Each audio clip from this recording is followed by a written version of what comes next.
is going up, and across the road is the beer festival, and there was quite a few notices to show you where the beer festival was.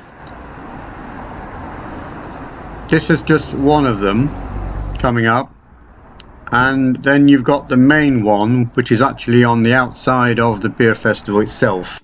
And as you can see, it was from Friday the 28th through to Sunday the 30th, which is tomorrow, and the admission was free. And here we have Green Devil, then we have the Rutland Panther, Hook Norton, Hooky, Grainstone, my favourite, Stairway to Heaven, and Hook Norton.